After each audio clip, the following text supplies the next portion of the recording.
kúkú ní wọ́ọ̀tì èmi náà sì ní jọra mi lójúlógún Ọlọ́run. Happy birthday Oyindamola tèmi aya Ọláwálé tó túṣ Àdùnní igba ọdún kan ní fún ọ àìmọye ọdún ló ṣe lókè pẹ̀. O ò ní kúkú àìtọ́jọ́ Àdùnní o sì ní fọjọ́ ọlọ́jọ́ lọ lógun Ọlọ́run. Àwọn ọ̀tá ò gbé yàrá wòran lórí ọ̀rọ̀ rẹ ni.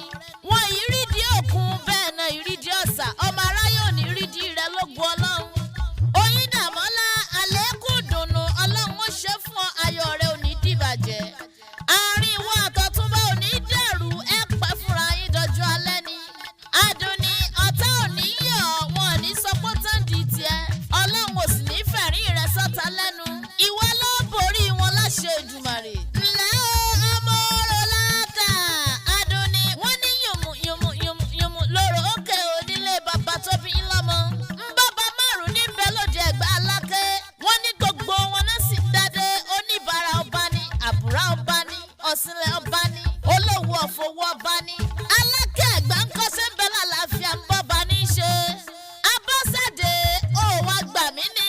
Mo ní ká bàbá yín fìdí ọ̀rọ̀ ràn mí lẹ́yìn lọ́jọ́ sí wọ́n ní gúnyán lẹ́bẹ̀ kí n sì rókà mìnìjọ. Àdùnní mo gúnyán lẹ́bẹ̀ tán mo sì rókà mìnìjọ. Àdùnní kàkà ká bàbá yín fìdí ọ̀rọ̀ hàn mí wàláhì pẹlẹbẹ igi lásán náà gbélé ńlá. Àṣẹ wòmù lóró òkè o nàmù lóró òkè nílé Alákéjọbí. Mo kí o jàre ọmọ wọn lẹ́gbàá Aláké mọ̀ Lísàbí ọmọ gbòǹgbò àkàlà.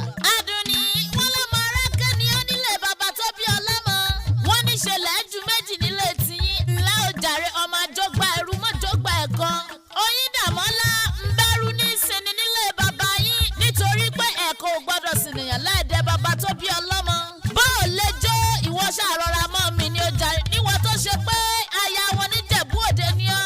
Àwọn olówó orí rẹ lọ mẹ́rẹ̀ níwà. Wọ́n ní tó bá wù Jẹ̀bú àwìn ni ẹni wíníwíní tó bá sì wù Jẹ̀bú àwìn ni ẹni wíníwíní. Wọn ò mọ̀ pé tó bá wù Jẹ̀bú afẹ́dínẹ̀ tó kù ṣọdún Alágẹmọ ọmọ Abidó wíníwíní. Àwọn olówó orí rẹ lọ́mọ olówó ọ̀sẹ̀ǹbáyé nítorí pé ìran bàbá wọn ló kọ́kọ́ náwó dọ́là kóyìnbó tó dé. Mbóyìnbó ló dé tó wọ́n fi di tẹrú tọmọ. Ìdí nìyí tí wọ́n fi ní kékeré Jẹ̀bú owó ni, àgbà Jẹ̀bú owó ni, dúdú Jẹ̀bú owó ni, nbí pupa Jẹ̀bú owó ni í ṣe. Àwọn olówó orí rẹ̀ lọ́mọ aládìẹ ògòǹgò mọ́gà. Adìẹ bà lókùn ara òrokùn bẹ́ẹ̀ lára òsì radìẹ. Ọmọ ń ṣe ní ọ̀yọ̀yọ̀ yán ọ̀yọ̀yọ̀ mọ̀yọ̀mọ́ nítorí pọ́n tó ń ṣe ní olè pani. Àdùnní bẹ́ẹ̀ ń sọ fọ́túnba pé mo ló kú ìtọ́jú tiẹ̀. Sọ pé mo rọ́wọ́ rẹ̀ lára rẹ̀ Ọlọ́run ò ní jẹ́ mọ̀ṣì láíláí ọlá rẹ̀ ò sì ní rẹ̀yìn lógún Ọlọ́run. Happy birthday Oyindamola Abọ́sẹ̀dé Àdùnní.